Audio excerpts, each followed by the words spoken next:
Hello, it's me, Tara, Mudcreek Stitcher. Welcome back for another Bible study. We are going through the book of John right now, if you happen to stop by. And we are about ready to start chapter 15. Gosh, I don't know how long have we been doing this? A couple months now? Maybe a little longer? Might be a little longer. I missed last week. I didn't tell or share why, but had some exciting news. My daughter and her husband were baptized. So I was very excited to go witness that and watch that. It was very moving and crying and happy. And so I'm like, I'm going to go watch that instead of doing a Bible study. So I'm back though for another Bible study. Once again, thanks to anyone who's stuck with me, or if you've stopped by and you're new, welcome. Thank you for anybody who's liked, who has subscribed. Thank you so much, and I'm just so excited that there's people out there like me who want to learn about the Lord and just do it one chapter at a time, verse by verse. Okay, so we are in John 15. Now, in this book, I'm using as John MacArthur. If you don't know him, he's a wonderful Bible teacher. He has chapter 10 in his book. He's got John 15, 16, and 17 all together, but I'm just going to do 15 for today and just split it into 3 chapters, 3 videos. To me, it's just easier, and there's just so much to digest, I feel like, in each chapter. So that's what we're going to do. If you have the book yourself, you can keep on going. All right, so let's begin. Drawing near. Who is one of the most faithful Christians you've ever known? What was her or his secret? One of the most faithful Christians you've ever known. So is it your parents? Is it a sibling? Is it grandparents? Is it a neighbor? Is it a schoolmate?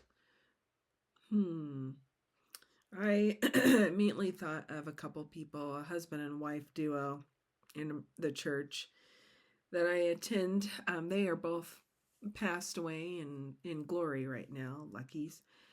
But they really were highly faithful to the Lord.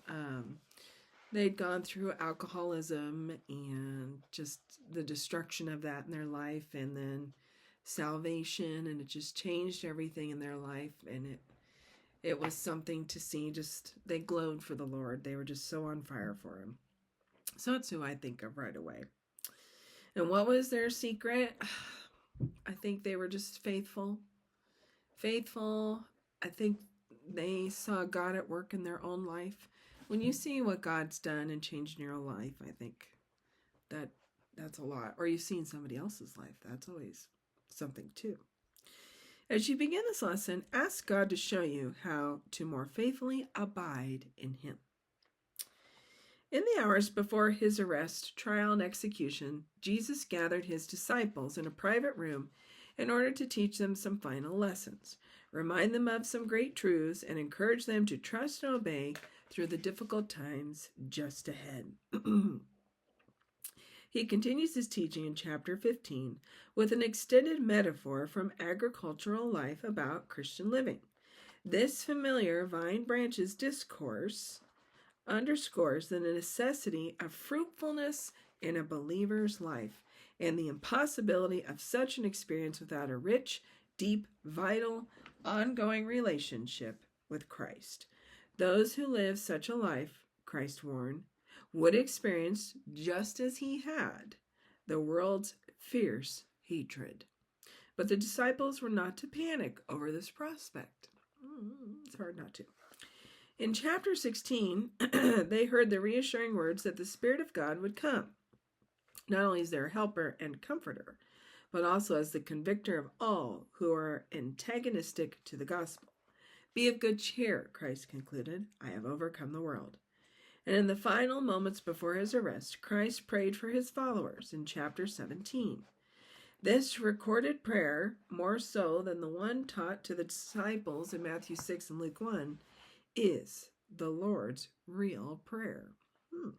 It reveals the true face-to-face communion the Son had with the Father and reveals a detailed account of the content of the communication between God the Father and God the Son. I'm so sorry about my throat. John 17 forms a transition marking the end of Jesus' earthly ministry and the beginning of his intercessory ministry for believers. In many ways, the prayer is a summary of John's entire gospel. Keys to the text. Vine and branches. Jesus is the vine, and his Father is the vine dresser or gardener. The disciples are the branches. He was speaking of the 11 disciples who were still with him as he prepared to go to the Garden of Gethsemane.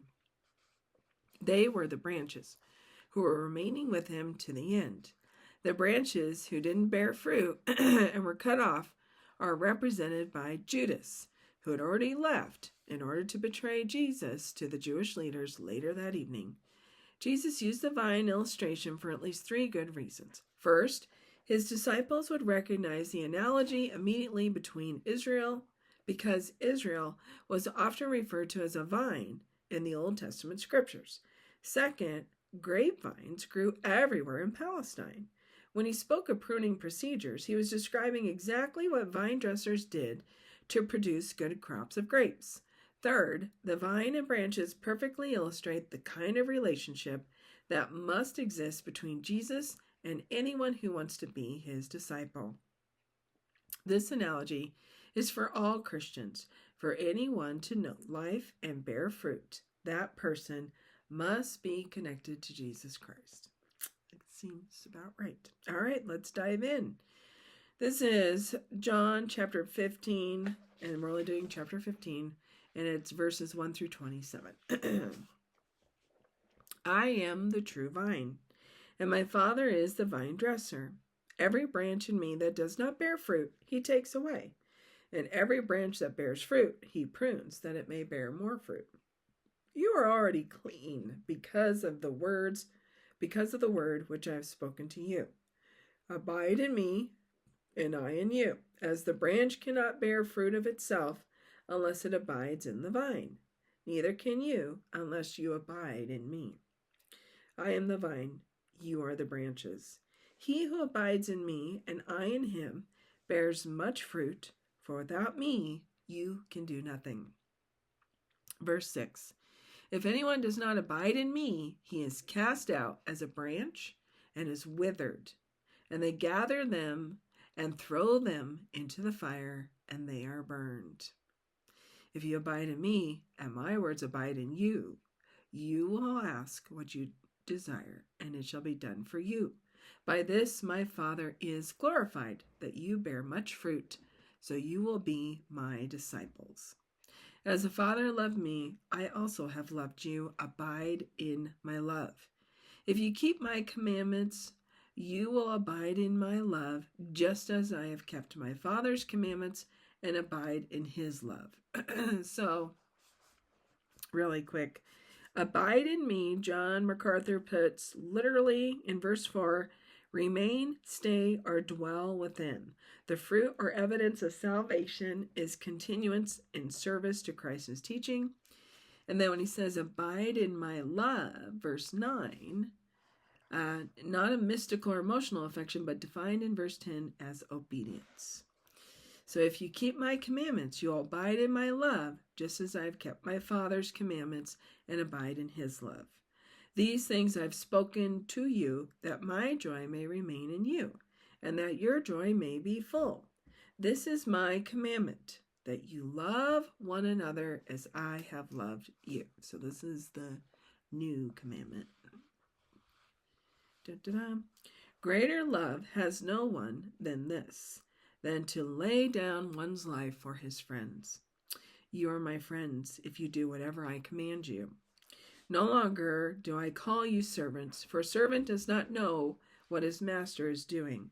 But I have called you friends, for all things that I heard from my Father I have made known to you. You did not choose me, but I chose you, and appointed you, that you should go and bear fruit, and that your fruit should remain, that whatever you ask the Father in my name, he may give you. These things I command you, that you love one another. If the world hates you, you know that it hated me before it hated you. If you were of the world would love its own. Yet because you are not of the world, but I chose you out of the world, therefore the world hates you. Remember the word that I said to you, a servant is not greater than his master. If they persecuted me, they will also persecute you. If they kept my word, they will keep yours also. Verse 21. But all these things they will do to you for my name's sake, because they do not know him who sent me. If I had not come and spoken to them, they would have no sin. But now they have no excuse for their sin. He who hates me hates my Father also. If I had not done among them the works which no one else did, they would have no sin. But now they have seen and also hated both me and my Father. But this happened that the word might be fulfilled, which is written in their law, they hated me without a cause.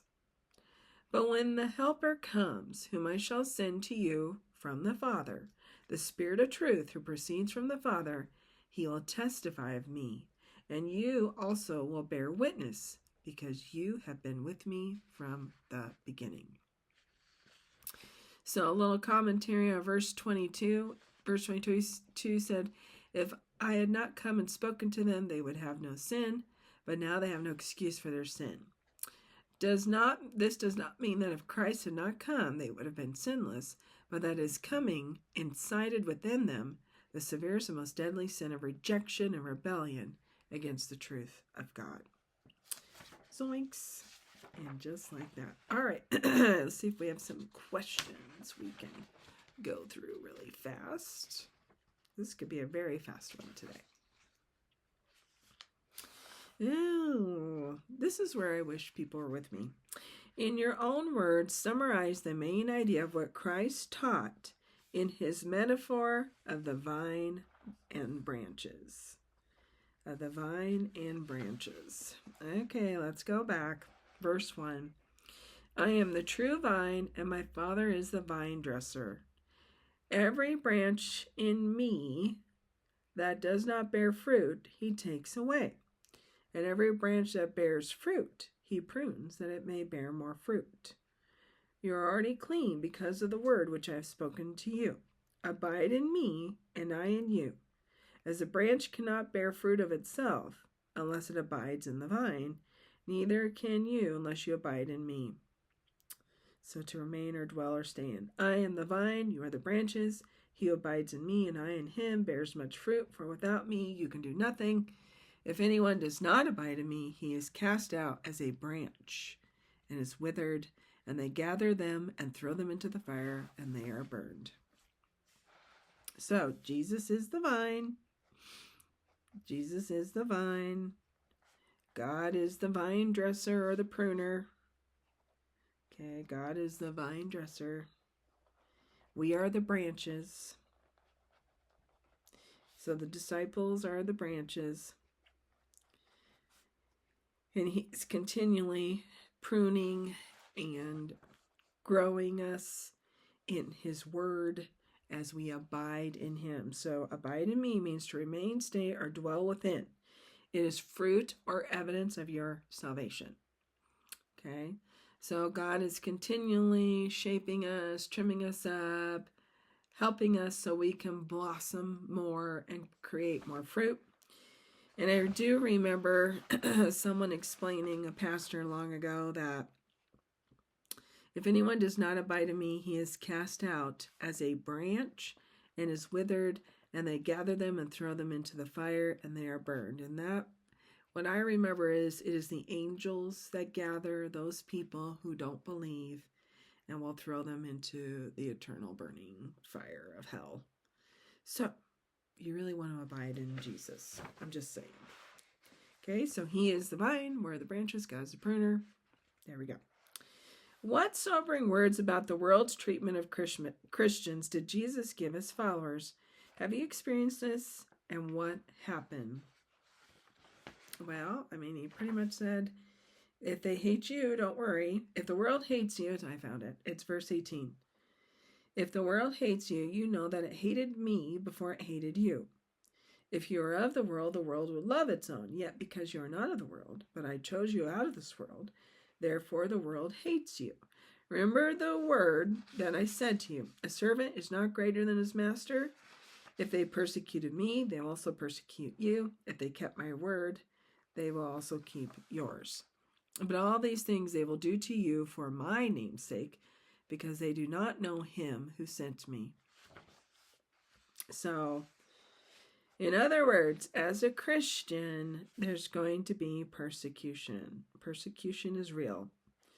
And once again, I keep hearing various people online and read articles that more Christians are being persecuted in the world now than they ever have been in all time. So I don't know if that's true or not, but it sounds like it's true. I don't know if you hear it enough.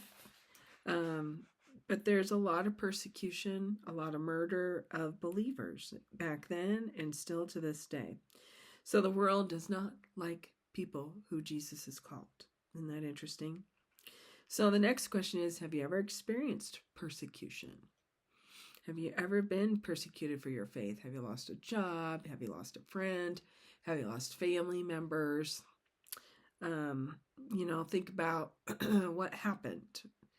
What led up to that point? And what finally broke away that particular branch in your life? I'm just trying to think. I mean, this has been a long time, but yeah. Have I been persecuted? Yeah, up to a point, but